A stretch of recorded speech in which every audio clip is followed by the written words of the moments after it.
अगर एक व्यक्ति जिसकी हाइट 2 मीटर है वो एक 50 केजी का पैकेट उठाकर अपने सिर पर रखता है और फिर 100 मीटर्स वो वॉक करता है, तो वो टोटल कितना वर्क करता है।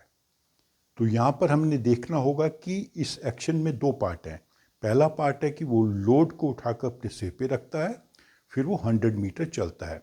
तो पहले पार्ट में क्या वर्क उसने किया, जब उसने उठा के सिर पे रखा, ज़मीन से उठाकर सिर पे रखा, तो मतलब उसको ज़मीन से 2 मीटर ऊपर ले गया। तो ऐसे केस में वर्क कैसे कैलकुलेट करते हैं, उसे कैलकुलेट करते हैं बाई द फॉर्मूला mgh।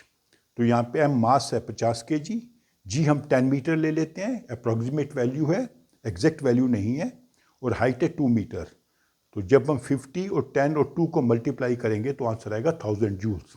तो उसने 1000 जूल्स काम किया जब उसने लोड को उठाकर अपने सिर पे रखा। फिर वो 100 मीटर वॉक किया। उस समय उसने कितना काम किया? उस समय उसने कोई वर्क नहीं किया। साइंस की भाषा में अगर हम बात करेंगे तो क्यों? वर्क होता है जब हम किसी ऑब्जेक्ट पर फोर्स लगाते हैं in the direction of the movement.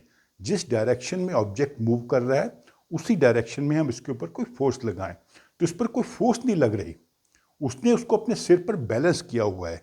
जो भी वो फोर्स लगा रहा है वो ग्रेविटेशन को ओवरकम करने के लिए लगा रहा है।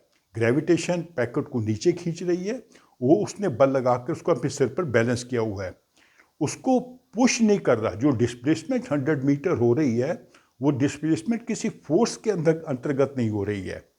और इसको अगर आप ऐसे भी समझें, जो फोर्स उस पर लग रही है ग्रेविटी की, वो डिस्प्लेसमेंट के परपेंडिकुलर है। तो जब भी एक फोर्स जो अप्लाई करते हैं हम किसी ऑब्जेक्ट पर, वो उसकी मूवमेंट के परपेंडिकुलर हो तो वर्क डन इज जीरो। मतलब जो उसके ऊपर फोर्स लग रही है वो जीरो है, और डिस्टेंस है 100 मीटर, 0 इंटू 100 इज जीरो। तो जब वो ऑब्जेक्ट को लेके, पैकेट को लेके 100 मीटर चला, वर्क डन इज जीरो। लेकिन जब उसने उसको उठाकर सर पर रखा, work done is 1000 meters, 1000 joules. तो टोटल जो वर्क इस केस में हुआ है वो है 1000 जूल्स। तो इसमें आपने ये बहुत चीज़ अपने ध्यान में रखनी है कि वर्क तभी होता है जब हम एक ऑब्जेक्ट को मूव करते हैं और जिस डायरेक्शन में मूव कर रहे हैं उसी डायरेक्शन में उस पर कोई फोर्स लगाई जा रही है। यहाँ जब हम किसी ऑब्जेक्ट को ज़मीन से ऊपर उठाते हैं vertically up, then we are doing work against the gravity.